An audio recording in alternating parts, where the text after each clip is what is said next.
Je sais que ça a commencé.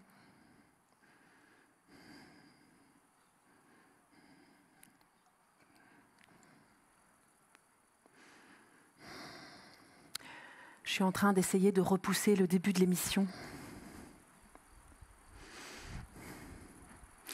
Ça m'arrive souvent de repousser des trucs importants.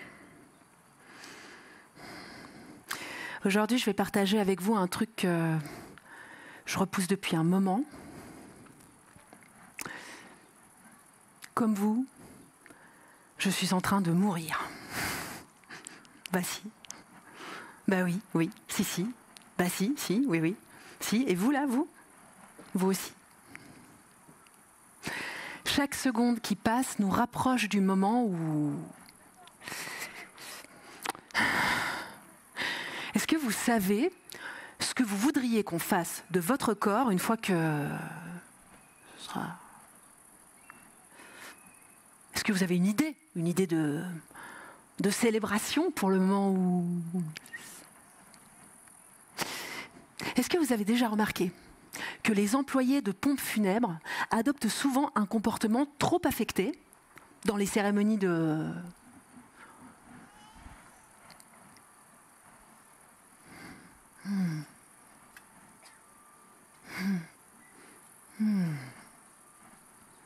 Est-ce que vous avez déjà été très mal à l'aise dans un service funéraire parce qu'il ne ressemblait en rien à la personne disparue ? Que, par exemple, le légendaire sens de la fête de votre ami n'apparaissait à aucun moment de la cérémonie de...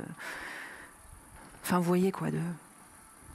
Et que c'est seulement au moment où vous rentrez chez vous que vous ouvrez une bouteille et que vous buvez un verre en son honneur, que quelque chose en vous se connecte à elle. Faire du ski avec l'équipement d'un frère disparu. Garder le presse-purée de sa grand-mère et se souvenir d'elle à chaque fois qu'il est utilisé. Pourquoi est-ce qu'on nous dit régulièrement qu'un cadavre n'est pas beau à voir ? Est-ce qu'il n'y a pas des moments précieux autour de la mort dont on se prive parce qu'on nous dit toujours que c'est mieux de laisser faire les professionnels. Parler de contraception n'a jamais fait tomber une fille enceinte. Parler de la mort n'a jamais tué personne. En tant qu'être vivant, nous sommes toutes et toutes des professionnels de la mort. Aujourd'hui, avant de mourir, nous allons rencontrer Sarah Jolia, une entrepreneuse de pompes funèbres, et Virginia Marcus qui recueille des animaux destinés à l'abattoir. Avant de mourir, nous allons découvrir les pratiques des tanadoulas, qu'on appelle aussi des doulas de fin de vie. Avant de mourir, nous allons découvrir le groupe Fulu Miziki qui redonne vie à des objets morts. Dans quelques secondes, nous allons vibrer au son de la voix de l'artiste Flora Detra. Dans 45 minutes, on se sera rapproché de notre mort, mais on en aura peut-être un peu moins peur.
On vient de quitter Flora Detra, une performeuse complètement folle et puissante.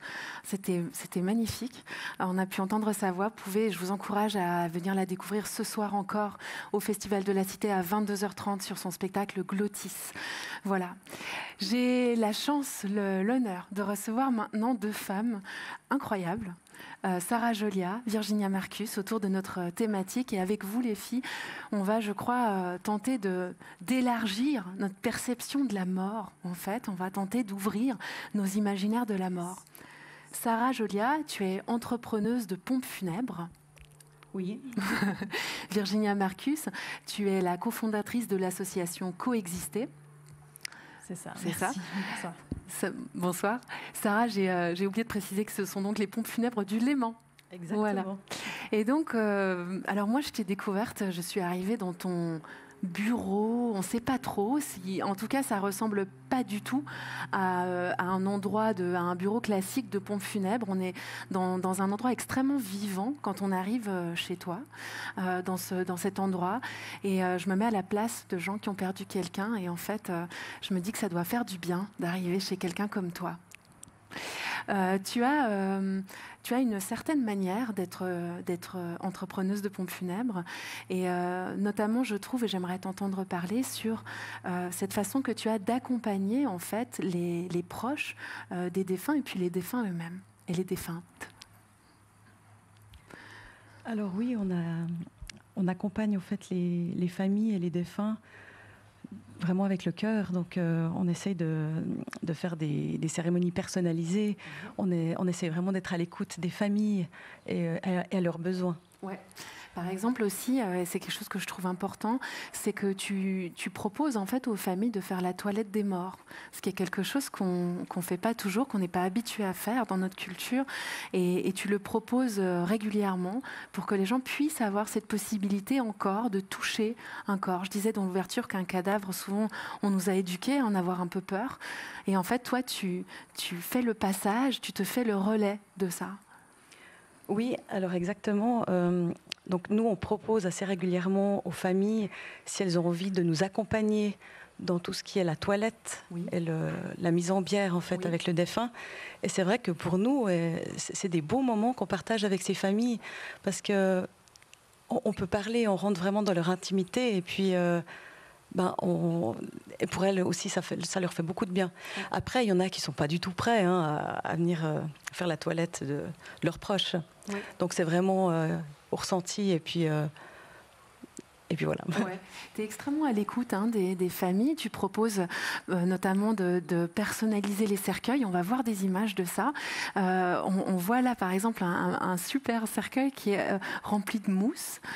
C'est quelque chose qui est extrêmement beau et aussi sensible, en fait, dans l'expérience. On va voir encore d'autres cercueils que tu as peints. Oui, ça c'était une demande particulière, une demande spéciale d'une famille qui voulait un cercueil noir et blanc. Ouais. Et puis c'est vrai, quand on m'a demandé ça, j'étais un peu surprise. Puis je me suis dit, je vais faire ça comment ? Puis finalement, tout simplement. Ouais. Et puis en fait, le rendu, la famille était très contente. Voilà. Voilà, on peut encore voir d'autres images de cérémonies qui sont sur mesure. Donc, c'est aussi des cérémonies en extérieur. Il y a quelque chose aussi dans ta pratique qui est extrêmement consciente de l'impact environnemental, parce qu'on a tendance un peu à oublier que l'industrie funéraire peut être très polluante. Par exemple, l'embaumement qui utilise des produits qui sont très carcinogènes, et donc aussi d'avoir cette conscience en fait qu'on revient à la terre d'une certaine manière. Et donc, tu as mis en place plusieurs choses à ce sujet-là. On y reviendra encore plus tard dans la discussion, mais on a vu là par exemple une image d'une cérémonie à l'extérieur. Et puis, par exemple, je crois aussi que tu pars à la chasse de fleurs. Oui, exactement. on va voir un cercueil sur lequel on verra, je pense, un coquelicot, voilà. Des coquelicots séchés. C'est ça. Ouais. Et il y a une histoire qui est liée à ça, par exemple. Oui, alors en fait, j'avais rencontré une famille qui... La personne qui était décédée aimait beaucoup les coquelicots. Et puis la famille voulait une gerbe en fait avec des coquelicots. Puis évidemment que c'était pas possible parce qu'on était en plein hiver. Oui. Et puis je me suis rappelé que j'avais été déjà l'été d'avant, j'avais été dans les champs ramasser des coquelicots pour essayer en fait de les sécher. Alors après c'est vrai que c'est difficile déjà de les cueillir et puis que toutes les pétales restent.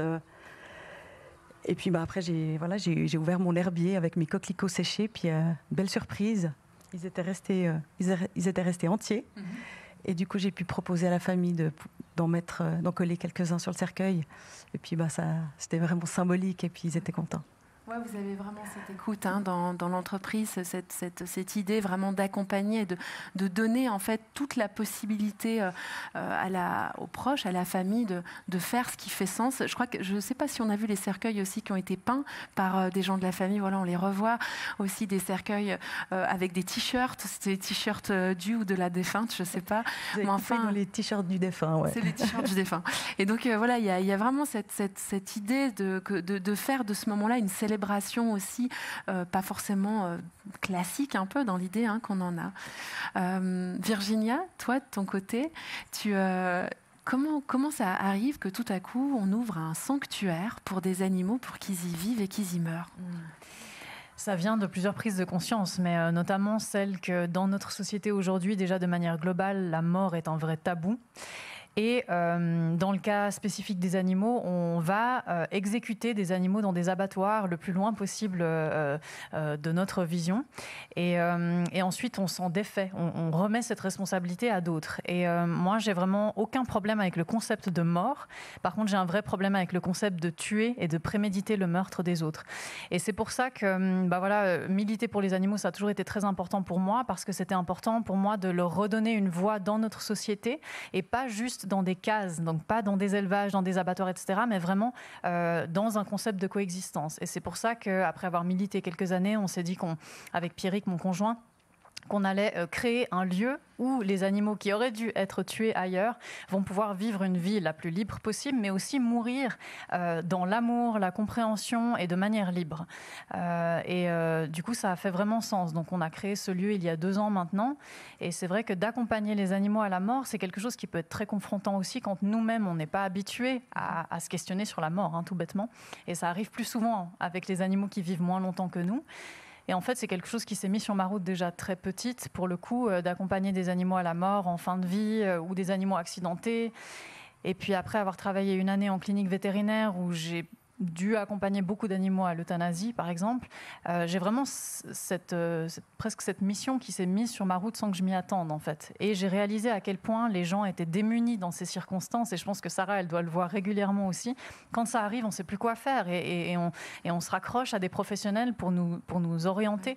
Et pour moi, c'est fondamental aujourd'hui qu'on se réapproprie aussi ce passage de la vie qu'est la mort, et qu'on puisse en faire quelque chose, une célébration, mais aussi un rituel de deuil, enfin tout ce qui nous paraît faire sens à nous et pour la personne ou l'animal qui est décédé. Ouais. Ouais.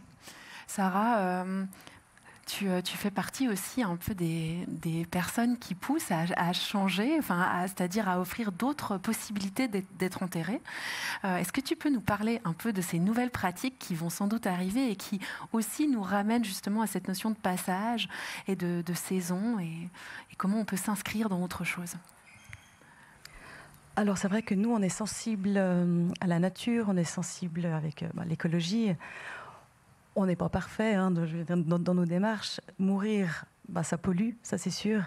Après, nous, on propose en général des cercueils en bois naturel, non vernis. On propose des urnes biodégradables aussi. On essaye maintenant de parler un peu de l'humusation, parce que l'humusation, c'est, à mon avis, c'est l'avenir. Enfin, je veux dire... alors, pas pour tout le monde, parce que voilà... Ça reste une alternative. En quoi ça consiste, cette humusation? On voit des photos là. Est-ce que tu peux nous expliquer comment ça fonctionne?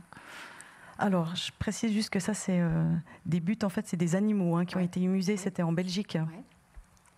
Donc, l'humusation, ça consiste à poser le corps sur un lit de broyat de branches du bois de délagage. Donc, on pose simplement le corps sur le lit. Ensuite, on le recouvre. Enfin, le corps est emballé, soit emballé dans un linceul biodégradable, alors dans des habits en lin ou en chanvre. Ensuite, on recouvre le corps avec ce même bois de délagage. Et puis, ensuite, on peut aussi recouvrir avec des feuilles, de la terre. Et puis, on met un peu d'eau. Et puis, après 3 mois, en fait, la nature fait son travail. Donc après 3 mois, il n'y a plus de chair. Donc les os, ils sont tous détachés déjà. Donc on récupère les os, les dents, les prothèses, s'il y a des prothèses, on les broie, enfin pas les prothèses, mais les os et les dents. On les broie et puis après on remet les os dans la butte et puis on attend 9 mois. Et puis là, la nature fait son travail.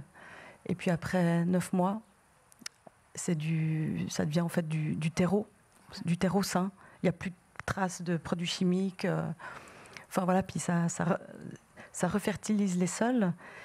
Et puis surtout, il faut savoir que les cimetières sont très pollués. Oui. Donc tous les cimetières, hein. Quand on fait des inhumations, donc voilà, on enterre les gens avec des cercueils, souvent ils sont vernis, il y a des cols, il y a l'intérieur du cercueil qui est en satin, les habits aussi, tous les médicaments qu'on a eu pendant notre vie. Donc tout ça, en fait, ça descend dans les sols, ça pollue et ça descend dans la nappe phréatique. Alors, ce qui est fascinant, je trouve, enfin moi, ça me fascine complètement, hein, ce truc, c'est qu'aussi, ça nous ramène à quelque chose qui est assez fort. C'est que ce temps, en fait, il y a un temps entre les 3 mois puis les 9 mois, donc ça fait 1 an, en fait. Il y a 1 année. Et quand on en a parlé ensemble, tu me disais à quel point, voilà, c'est la première année, en fait, pour la famille. C'est une année importante. Il y a les dates d'anniversaire, il y a la date du décès, enfin, il y a les fêtes. C'est vrai que la première année, c'est très important. La première année de deuil. Et puis, moi, je trouvais beau, en fait, parce que le cycle, en fait, de l'humusation, que le corps se retransforme en terre, enfin, en terreau, ça prend 1 année. Puis, pour moi, il y a des similitudes et je trouve ça assez doux. Alors, une des questions, évidemment, que moi, j'ai posées tout de suite, c'est est-ce que les animaux vont pas venir nous manger ? Alors, vu qu'on n'a encore pas pu faire de tests avec un vrai corps, on ne sait pas, mais ils ont fait, en tout cas en Belgique, des tests avec les animaux. Ils ont fait ça aux bordures de forêt, donc il n'y avait pas de grillage, rien du tout. Donc non, il n'y a personne, pas d'animaux en tout cas, qui est venu chercher des bouts. Ça ne sent rien. Je réponds déjà à la question parce c'est ce qu'on me pose souvent. L'odeur, non, ça sent rien. Parce qu'en fait, le corps, quand il se transforme, il chauffe. Il chauffe à 60, 70 degrés.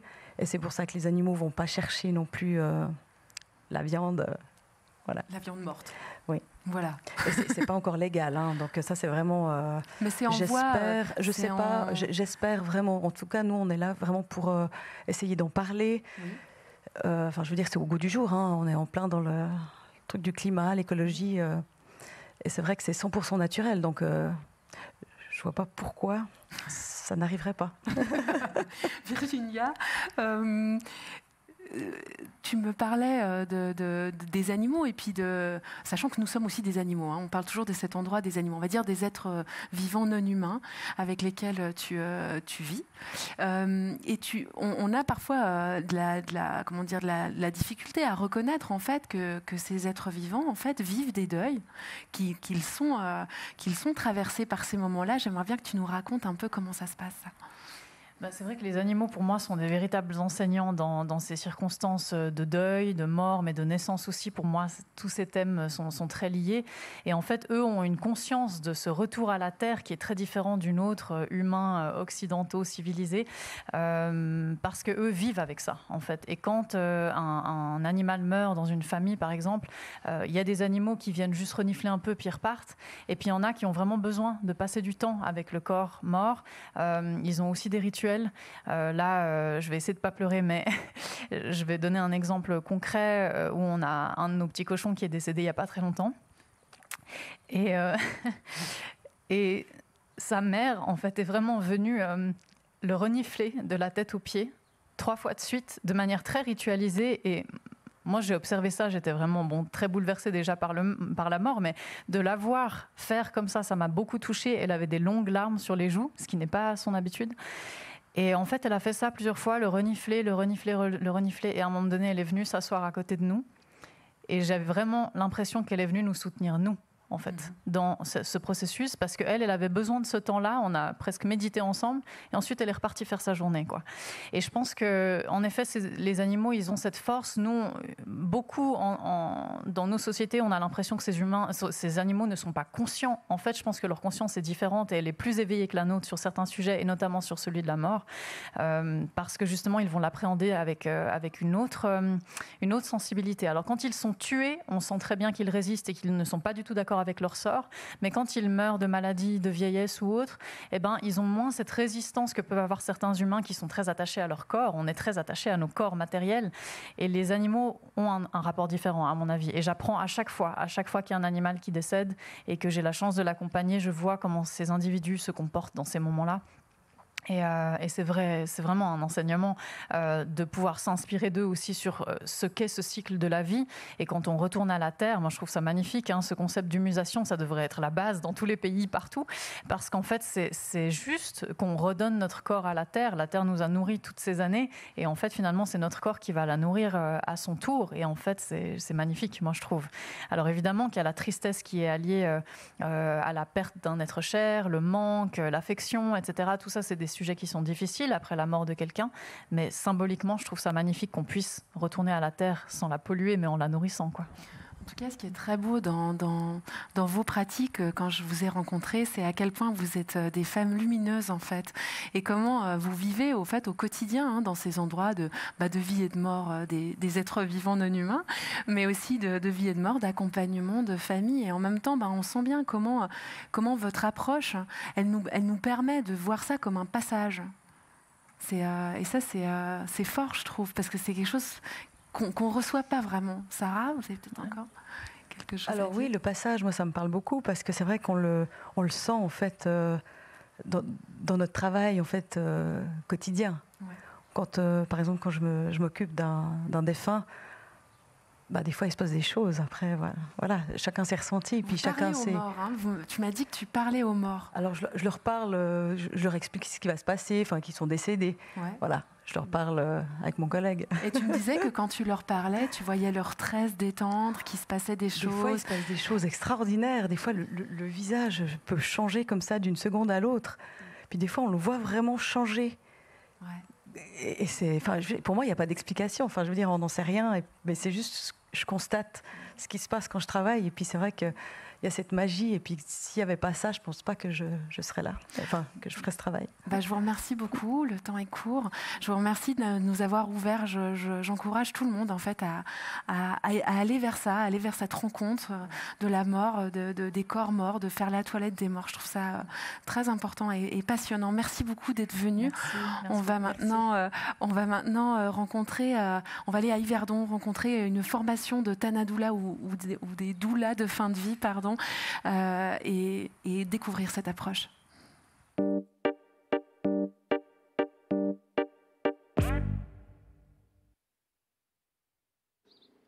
Alors voilà, on est ici à Yverdon au Y-Park pour la formation des doulas de fin de vie. Merci beaucoup. Donc je suis Vanessa, j'ai cofondé et je préside l'association Doula de fin de vie suisse, et donc aujourd'hui je vais vous expliquer un petit peu comment fonctionne l'association et puis qu'est-ce qui s'est passé depuis sa création.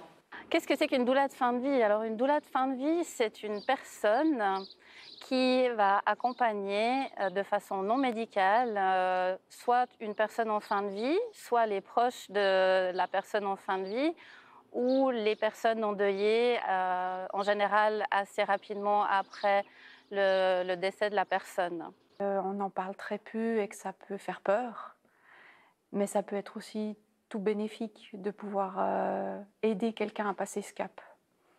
Et surtout les gens qui n'ont pas de famille ou pas d'enfants, je pense qu'une présence est essentielle. J'ai découvert les doulas de naissance.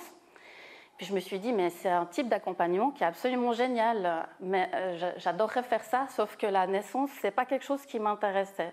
Je trouve qu'on devrait donner autant d'importance à quelqu'un qui s'en va qu'à un petit être qui arrive.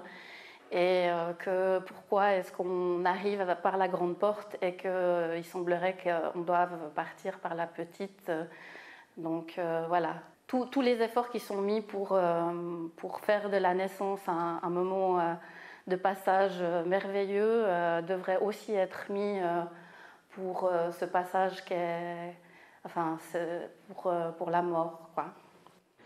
La doula de fin de vie, elle accompagne donc les personnes d'une façon totalement non médicale, puisqu'elle n'intervient pas à ce niveau du tout, mais plutôt pour offrir un soutien psychologique, spirituel, moral, aussi pour guider soit la personne en fin de vie, soit les proches, pour qu'ils puissent eux-mêmes accompagner leurs proches qui est gravement malade ou en fin de vie. En premier lieu, j'ai choisi cette voie parce que j'aurais aimé rencontrer une doula dans une période de vie pour qu'elle m'apporte ce qui m'a manqué. Je me suis vraiment rendu compte en faisant connaissance d'une doula de ce que j'aurais aimé trouver. Étant aide-soignante à domicile, je me rends compte que le temps nous est compté et j'aimerais pouvoir apporter mon accompagnement aux personnes sans devoir regarder la montre et d'être disponible en tant que personne, en tant que moi, Alexandra, juste là. Et le temps nécessaire à la personne et pas le mien. La mort fait partie de la vie et nous sommes juste, j'ai envie juste de l'accompagner.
Merci beaucoup. Merci, merci.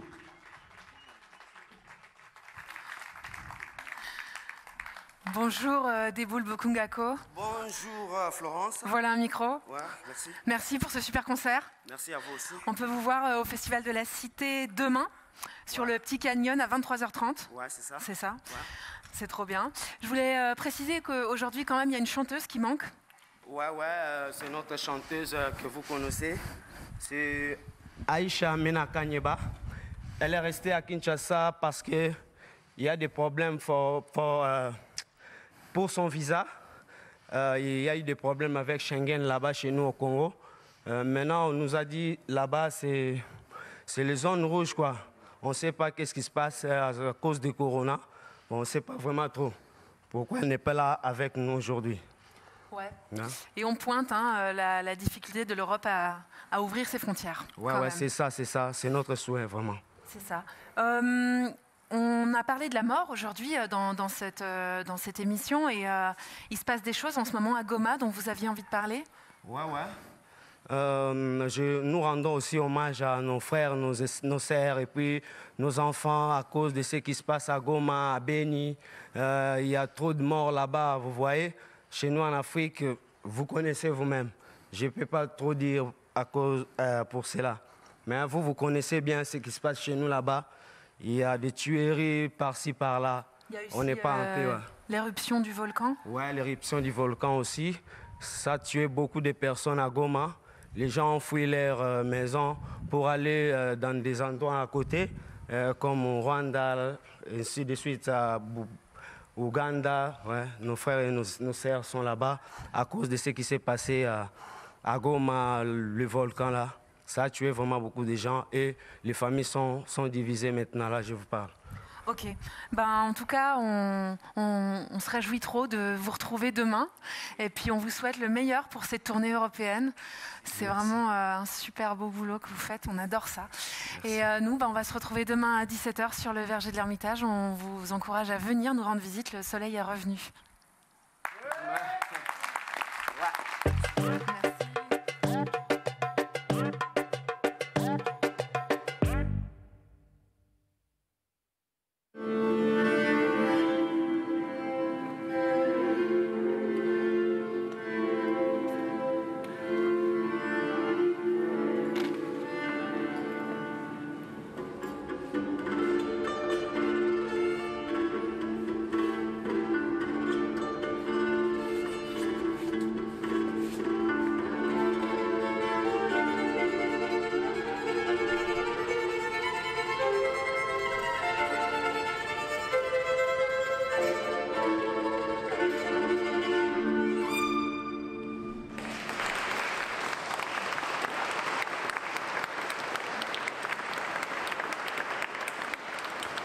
Vous êtes trop beaux, merci d'être venus par ce temps, c'est vraiment incroyable.